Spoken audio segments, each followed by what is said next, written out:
அன்பு தமிழ் உறவுகளுக்கு வணக்கம். நம்முடைய முதலமைச்சர் விஜய் அவர்கள் தேர்தல் பரப்புரையின் போது எந்த நேரத்தில் அன்றைக்கு முதலமைச்சராக இருந்த மு.க.ஸ்டாலின் அவர்களை பார்த்தும் அன்றைக்கு ஆளுங்கட்சியாக இருந்த திமுகவை பார்த்தும் ஊராம் வீட்டு நெய்யில உங்க வீட்டுக்கு ஸ்வீட்டு செய்யாதீங்க சார் அப்படின்னு சொன்னாரோ தெரியல. அந்த பழமொழி நம்முடைய மக்கள் மத்தியில ரொம்ப பரவலா போய் சேர்ந்துருச்சு. அதனுடைய விளைவு என்ன அப்படின்னா, இன்றைக்கு விஜய் அவர்கள் ஆட்சி அதிகாரத்துக்கு வந்ததுல இருந்து மக்கள் எல்லோரும் அந்த பழமொழியை அவரை பார்த்தே சொல்ல ஆரம்பிச்சிட்டாங்க. ஏன்னா ஆட்சி அதிகாரம் கைக்கு வந்த உடனே விஜய் இந்த தமிழ் மண்ணுக்கும் தமிழ் மக்களுக்கும் தமிழ்நாட்டுக்கும் தமிழ்நாட்டு அரசியலுக்கும் துளியும் தொடர்பில்லாத பிறமொழியாளர்களை பார்த்து பார்த்து தேடி தேடி பொறுக்கி எடுத்து அவங்களுக்கெல்லாம் அரசு பதவியை கொடுத்துக்கிட்டு இருக்கிறாரு. ஏன் சார் இப்படி செஞ்சீங்க அப்படின்னு கேட்டா அதுக்கு தாவேகாவினர் ஒரு விசித்திரமான விளக்கத்தை கொடுத்தாங்க. அவங்க எல்லாம் இக்கட்டான நேரத்துல தாவேகா கட்சிக்கும் முதலமைச்சர் விஜய்க்கும் ரொம்ப உறுதுணையா இருந்தாங்க. தேர்தல் நேரத்துல நிறைய ஆலோசனைகளை கொடுத்தாங்க, தேர்தல்ல நிறைய செலவு பண்ணாங்க, அதுக்காகத்தான் அவங்களுக்கு இந்த அரசு பொறுப்பு கொடுக்கப்பட்டு இருக்கு அப்படின்னு கேனத்தனமா முட்டாள்தனமா ஒரு விளக்கத்தை கொடுத்தாங்க. இதையெல்லாம் பார்த்துட்டு தான் மக்கள் இன்னைக்கு அவரை பார்த்து அவர் சொன்ன பழமொழிய திருப்பி சொல்றாங்க. ஊராம் வீட்டு நெய்யில உங்க வீட்டுக்கு ஸ்வீட்டு செய்யாதீங்க சார். தமிழ்நாட்டோட ஆட்சி அதிகாரத்தை பயன்படுத்தி முறைகேடாக பின்வாசல் வழியாக இந்த மண்ணுக்கும் மக்களுக்கும் இந்த நாட்டுக்கும் இந்த நாட்டோட அரசியலுக்கும் துளியும் தொடர்பில்லாத பிற மொழியாளர்களை கூட்டிக்கிட்டு வந்து ஆட்சி அதிகாரத்துல உட்கார வைக்காதீங்க அப்படின்னு பேசிக்கிட்டு இருக்கிறாங்க. ஆனா யாரு என்ன பேசினாலும் சரி, என்ன சொன்னாலும் சரி, நான் செய்யறத தான் செய்வேன் அப்படின்னு நம்முடைய முதலமைச்சர் விஜய் அவர்களும் தான் தோன்றித்தனமா செயல்பட்டுக்கிட்டே இருக்கிறாரு. அதனுடைய விளைவு இன்னைக்கு ஊராம் வீட்டு நெய்யில தான் வீட்டுக்கு ஸ்வீட்டு செஞ்சது மட்டும் இல்லாம ஸ்வீட்டோட நிக்காம ஒரு படி மேல போய் பாயாசம், மைசூர் பாக்கு, லட்டு, பூந்தி, ஜாங்கிரி, ஜிலேபி அப்படின்னு பல பலகாரங்களையும் செய்ய ஆரம்பிச்சிட்டாரு. என்ன ஆச்சுன்னா, நம்முடைய முதலமைச்சர் விஜய் அவர்கள் இன்னும் சில நாட்கள்ல கரூருக்கு போய் கரூர் கூட்ட நெரிசல்ல சிக்கி இறந்து போனவர்களின் குடும்பத்தினரை நேர்ல சந்திச்சு ஆறுதல் சொல்ல போறாராம். அத்தோட பாதிக்கப்பட்ட குடும்பத்திற்கு ஒருவர் என்ற விகிதத்துல அரசு வேலையும் கொடுக்க போறாராம். இது இப்ப மிகப்பெரிய சர்ச்சையா மாறி இருக்கு. சமூக வலைதளங்கள் முழுக்க முதலமைச்சர் விஜய்க்கு இதற்காக கண்டனங்களும் எழுந்திருக்கு. இந்த அரசு வேலைக்கு நான் பின்னாடி வரேன், அதை பத்தி நாம அப்புறம் பேசலாம். இந்த கரூர் பயணம் தொடர்பாக சில நியாயமான கேள்விகளை மட்டும் நாம கேட்க வேண்டியது இருக்கு. இப்ப என்ன திடீர்னு கரூர் மக்கள் மேல பாசமும் அக்கறையும் பொங்கி வழியுது? கடந்த செப்டம்பர் 20ஆம் தேதின்னு நினைக்கிறேன் அந்த கரூர் கூட்ட நெரிசல் சம்பவம் நடந்தது. கடந்த செப்டம்பர் மாசம் 20ஆம் தேதி அந்த கூட்ட நெரிசல்ல சிக்கி 41 பேர் செத்து போன போது முதலமைச்சர் விஜயோ, அன்றைக்கு தாவேகா தலைவராக இருந்த விஜயோ, தாவேகா கட்சிக்காரங்களோ என்ன செஞ்சாங்க? என்ன பண்ணாங்க? பாதிக்கப்பட்ட மக்களுக்கு என்ன உதவிய செஞ்சாங்க? ஒண்ணுமே கிடையாது. தலை தெறிக்க ஆளுக்கு ஒரு திசையில தப்பிச்சு ஓடி போய் தலைமறைவாயிட்டாங்க. ஒரு மாசம் ஆப்சென்ட். விஜய் எல்லாம் 3 மணி நேரத்துல கரூர்ல இருந்து சென்னைக்கு வந்து அவருடைய வீட்டுக்குள்ள போய் பதுங்கிட்டாரு. சென்னைக்கு பிளைட் ஏறதுக்காக திருச்சி விமான நிலையத்திற்கு வந்தவர்கிட்ட பத்திரிக்கைக்காரங்க கேட்கறாங்க, சார் சார் இப்படி கூட்ட நெரிசல்ல சிக்கி பல பேர் செத்து போயிட்டாங்க அப்படின்னு சொல்றாங்களே, அதை பத்தி என்ன சார் சொல்றீங்க அப்படின்னு பத்திரிகையாளர்கள் கேட்ட போது ஒரு நிமிஷம் நின்னு இப்படி எல்லாம் நடக்கும்னு நான் எதிர்பார்க்கல, இந்த சம்பவம் எனக்கு ரொம்ப வேதனையை கொடுத்திருக்கு, இப்ப நான் இங்க இருந்தா அது மேலும் பாதுகாப்பற்ற சூழ்நிலையை உருவாக்கும்னு காவலர்கள் சொல்லி இருக்கிறாங்க, அதனால இப்போதைக்கு நான் போயிட்டு கூடிய விரைவில் மறுபடியும் கரூருக்கு வந்து பாதிக்கப்பட்ட மக்களை சந்திப்பேன் அப்படின்னு ஒரு வார்த்தையை கூட சொல்லாம விட்டா போதும்னு தெரிச்சு ஓடிட்டாரு.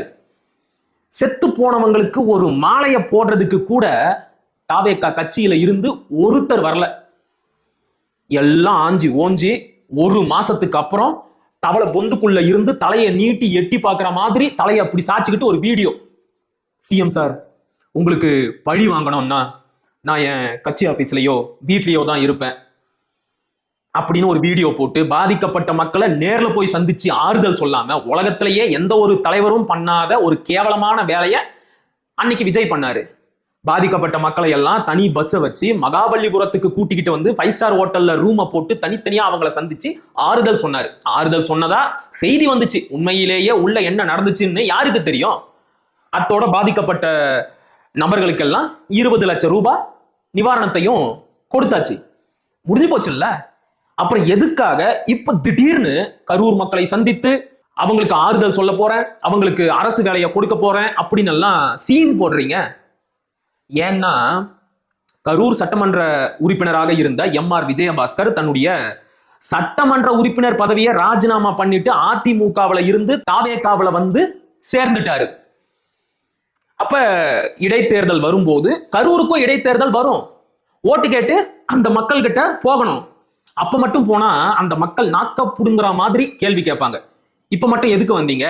அன்னைக்கு நாங்க செத்து விழுந்த போது எங்களை நட்டாத்துல தவிக்க விட்டுட்டு ஓடி போயிட்டீங்கல்ல, இப்ப மட்டும் எதுக்காக வந்தீங்க அப்படின்னு அந்த மக்கள் கேள்வி கேட்பாங்க. ஓட்டுக்காக மட்டும்தான் எங்களை பார்க்க வருவீங்களா அப்படின்னு கேள்வி கேட்பாங்க. அதையெல்லாம் எப்படி சமாளிக்கிறது? அதுக்குத்தான் இப்பயே போய் மக்களை சந்திச்சு ஆறுதல் சொல்லி அவங்களுக்கு அரசு வேலையும் கொடுத்து அப்படியே தாஜா பண்ணிட்டு இடைத்தேர்தலின் போது மறுபடியும் ஓட்டு கேட்டு போவாரு. இதையெல்லாம் என்னன்னு சொல்றது? ஒரு அரசு பொறுப்புல இருக்கிறாரே அப்படின்னு பார்க்க வேண்டியதா இருக்கு. இல்லைன்னா நம்முடைய விமர்சனமும் இன்னும் கடுமையா இருக்கும். சரி, இந்த அரசு வேலைக்கு வருவோமே. இப்ப எதுக்காக அவங்களுக்கு அரசு வேலை கொடுக்குறீங்க? அரசு வேலை அப்படிங்கிறது அவ்வளவு சாதாரணமா போச்சு. ஏதோ சொல்லுவாங்களே, கடத்தேங்காயை எடுத்து வழிப்பிள்ளையாருக்கு உடைச்ச கதையா அப்படின்னு.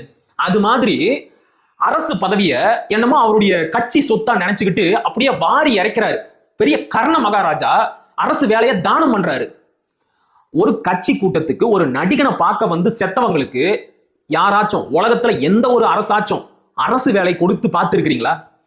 அப்ப காலங்காலமாக இந்த அரசு வேலைக்காகவே தங்களுடைய இளமையை அர்ப்பணித்து ராத்திரி பகல்னு பார்க்காம தூக்கத்தை தொலைச்சிட்டு சாப்பாட்டை மறந்துட்டு படிச்சு பரீட்சை எழுதி பாஸ் பண்ணி இன்னும் வேலை கிடைக்காம காத்துக்கிட்டு இருக்கிறவங்க எல்லாம் பைத்தியக்கார முட்டா பையன், அப்படிதானே? இந்த வருஷம் டிஎன்பிசில 26 வேலைக்கு தான் கால் ஃபேர் வந்திருக்கு. 26 வேகன்சி தான் இருக்குன்னு அறிவிப்பு வந்திருக்கு. அந்த 26 வேலைக்கும் 4ல இருந்து 3 லட்சம் பேர் போட்டி போட போறாங்க. இத்தனை லட்சம் பேர் அரசு வேலைக்காக முயற்சி பண்ணிக்கிட்டு இருக்கும்போது ஒரு கட்சி கூட்டத்துக்கு வந்து ஒரு நடிகனை பார்க்க கூட்ட நெரிசல்ல சிக்கி செத்து போனவங்களுக்கு அரசு வேலை கொடுப்பேன் அப்படின்னு சொன்னா, அப்ப அந்த அரசு வேலைக்காக படித்துக் கொண்டிருக்கின்றவர்களை பார்த்து கேலி பண்ற மாதிரி தானே ஆகுது. இன்னைக்கு இந்த அரசு வேலைக்காக முயற்சி பண்ணிக்கிட்டு இருக்கிற பல இளைஞர்கள் முதலமைச்சர் விஜயை நோக்கி கேள்வி கேட்கிறாங்க. பேசாம நாங்களும் கரூருக்கு வந்து கூட்ட நெரிசல்ல சிக்கி செத்து போயிருந்தா என் குடும்பத்திலையும் ஒருத்தருக்கு வந்து அரசு வேலை கிடைச்சிருக்கும் போலயே, தேவையில்லாம நான் தான் ராத்திரியும் பகலுமா தூக்கத்தை தொலைச்சிட்டு சாப்பாட்டை மறந்துட்டு படிச்சுட்டு இருந்திருக்கிறேன் போல அப்படின்னு வருத்தப்பட்டு பேசுறாங்க. அவங்களுக்கெல்லாம் இந்த தாவேக அரசு என்ன பதில் சொல்ல போகுது? நாம இந்த கேள்வியை கேட்டா தாவேக நண்பர்கள் நமக்கு ஒரு பதில சொல்றாங்க. தூத்துக்குடி துப்பாக்கி சூட்டுல 13 பேர் செத்து போனாங்கல்ல, அந்த 13 பேரோட குடும்பத்தினருக்கு அரசு வேலை கொடுக்கலையா? சாத்தான்குளம் ஜெயராஜ் பென்னிக்ஸோட காவல் மரணத்தால் பாதிக்கப்பட்ட குடும்பத்தினருக்கு அரசு வேலை கொடுக்கலையா? இதோ இப்ப திமுக ஆட்சியில திருபுவனம் அஜித்குமார் காவல்துறையால் அடிச்சு கொல்லப்பட்டாரு. அவருடைய மரணத்தால பாதிக்கப்பட்ட அவருடைய குடும்பத்தினருக்கு, அஜித்குமாரோட தம்பிக்கு அரசு வேலை கொடுக்கலையா? அப்படித்தான் எங்க தளபதியும் கொடுக்கிறாரு அப்படின்னு வக்கனையா பேசுறாங்க. இதுக்கு பதில் சொல்றதுக்கு முன்னாடி உண்மையாகவே தாவேகா நண்பர்களை நாம பாராட்டியே ஆகணும். ஏன்னு வச்சுக்கோங்களேன், இந்த சம்பவங்களை எல்லாம் தொகுத்து நம்ம கிட்ட எதிர்வாதம் செய்யறாங்கல்ல, அதுக்காகவே பாராட்டணும். தூத்துக்குடி துப்பாக்கி சூடுனா என்ன, சாத்தான்குளம் ஜெயராஜ் பென்னிக்ஸோட காவல் மரணம்னா என்ன, அஜித்குமாரோட காவல் மரணம்னா என்ன அப்படின்னாச்சும் குறைஞ்சபட்சம் அப்படி ஒரு செய்தியாச்சும் இவங்க தெரிஞ்சு வச்சிருக்கிறாங்கல்ல, அதுக்கே பாராட்டணும். அட அறிவாளிகளா, நீங்க சொன்ன 3 சம்பவங்களும் காவல்துறையால நடந்தது. தூத்துக்குடி துப்பாக்கி சூடு என்பது காவல்துறையால நடத்தப்பட்ட பச்சை படுகொலை. ஜெயராஜ் பென்னிக்ஸோட காவல் மரணம் என்பது காவல்துறை அதிகாரிகளால் நடத்தப்பட்ட பச்சை படுகொலை. அப்படித்தான் அஜித்குமாரோட மரணமும். அப்ப இந்த மக்கள் எல்லோரும் அரசு இயந்திரத்தால, அரசு இயந்திரத்தோட ஒரு அங்கமாக இருக்கக்கூடிய காவல்துறையால பாதிக்கப்பட்டு இருக்கிறாங்க. அரசாங்கத்தால பாதிக்கப்பட்டதுனால அவங்களுக்கு அரசு வேலை கொடுத்தாங்க. கரூர் மக்கள் அரசாங்கத்தால பாதிக்கப்பட்டாங்களா? இல்ல, தாவேகா கட்சியினால பாதிக்கப்பட்டாங்க. அவங்களோட சரியான நிகழ்ச்சி ஏற்பாடு இல்லாம போனதுனால இறந்து போனாங்க. அவங்களுக்கு எதுக்காக அரசு பதவி கொடுக்கணும், அரசு வேலையா கொடுக்கணும்? அது ஒரு விபத்து. விபத்துல சிக்கி இறந்து போனவங்களுக்கு நிவாரணம் தான் கொடுக்கணும், அரசு வேலையெல்லாம் கொடுக்க கூடாது. தினம் தினம் சாலை விபத்துல நூத்துக்கணக்கானவங்க இறந்து போயிட்டு தான் இருக்கிறாங்க. அதுக்காக அவங்களோட குடும்பத்துக்கெல்லாம் அரசு வேலை கொடுத்துட முடியுமா? அரசு வேலை அப்படின்னா உங்களுக்கு அவ்வளவு சாதாரணமா போச்சு. நான் மறுபடியும் சொல்றேனே, இந்த அரசு வேலைக்காக எத்தனையோ பேரு தவம் கிடக்குறாங்க. தங்களுடைய ரத்தத்தை வேர்வையா சிந்தி இதுக்காக உழைச்சிருக்கிறாங்க. அப்படிப்பட்டவங்க பல லட்சக்கணக்கான பேர் வெளியில காத்துக்கிட்டு இருக்கிறாங்க. அவங்களுக்கெல்லாம் முறைப்படி அரசு வேலை கொடுக்கிற வேலையை செய்யுங்க. அதை விட்டுட்டு உங்களுடைய தவற மூடி மறைக்கிறதுக்காக நீங்க அரசு வேலையை கொடுக்காதீங்க. சரியா? அது மிகப்பெரிய அளவிற்கு அதிருப்தியை உருவாக்கும். ஏற்கனவே உருவாக்கிருச்சு. இன்ஸ்டாகிராம் முழுக்க இந்த டிஎன்பிசிக்காக படித்துக் கொண்டிருக்கின்ற இளைஞர்கள் விஜயை நோக்கியும் தாவேக்காவை நோக்கியும் கேள்வி கேட்டுக்கிட்டு இருக்கிறாங்க. சோ தாவேக்கா தனக்கான குடிய அதுவே வெட்டிக்குது. நல்லது நல்லது, இப்படியே தொடர்ந்து செய்யுங்க. அடுத்ததாக இன்றைய முக்கியமான செய்தி இன்னொன்னையும் நம்ம பார்த்தே ஆகணும். தனுஷ் அவர்கள் தன்னுடைய ரசிகர்கள் நற்பணி இயக்கத்தோட கொடியை அறிமுகப்படுத்தி இருக்கிறாரு. அந்த கொடிய நான் இதுக்கு முன்னாடி எங்கேயோ பார்த்திருக்கிறேனே. கௌரா நாயுடு ஜாதி சங்க கொடி. எவ்வளவு நேக்கா அழகா தன்னுடைய ஜாதி அடையாளத்தை தனுஷ் வெளிப்படுத்துறாரு பாருங்க. ஏற்கனவே இவருடைய ரசிகர் மன்றத்திற்கு சிகப்பு வண்ண பின்புலமும் நட்சத்திர சின்னமும் கொண்ட ஒரு கொடி இருந்துச்சு. ஆனா அந்த கொடியை பார்க்கும்போது அது தாவேக்கா கட்சி கொடியோட வண்ணத்திலேயே இருந்துச்சு இல்லையா? அதனால இப்ப புது கொடியை அறிமுகப்படுத்தி இருக்கிறாரு. வெள்ளை மற்றும் சிகப்பு, நடுவுல சிகப்பு நட்சத்திரம். அதுல தனுஷ் கையெடுத்து கும்பிட்டுட்டு இருப்பாரு. இது அப்படியே ஒரு நாயுடு சங்கத்தோட கொடி. தன்னுடைய ஜாதி அடையாளத்தை எவ்வளவு நுட்பமா மக்கள் மத்தியில கடத்துறாரு பாருங்க. இன்னொரு விஷயம் என்ன அப்படின்னா, ரசிக மனப்பான்மை எவ்வளவு பெரிய சீரழிவுகளுக்கு வழிவகுக்கும் அப்படிங்கிறதுக்கு இதெல்லாம் சிறந்த உதாரணம். இப்ப பல பேர் என்ன சொல்றாங்கன்னா, எதிர்காலத்துல தனுஷும் அரசியலுக்கு வருவாரு, அதற்கான முதல் படி இதுதான் அப்படிங்கிறாங்க. அது நமக்கு உறுதியா தெரியல. நாம எந்த ஒரு முன் முடிவுக்கும் வர முடியாது. ஆனா விஜயோட அரசியல் வெற்றி என்பது பல நடிகர்களுக்கும் ஒரு தைரியத்தை கொடுத்திருக்கு.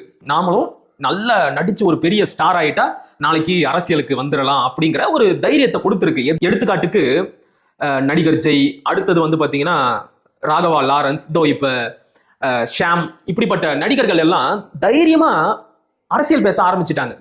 கடந்த ஆட்சி காலத்துல இவங்க எல்லாம் எங்க இருந்தாங்க, எந்த மூலையில ஒளிஞ்சுக்கிட்டு இருந்தாங்கன்னே தெரியல.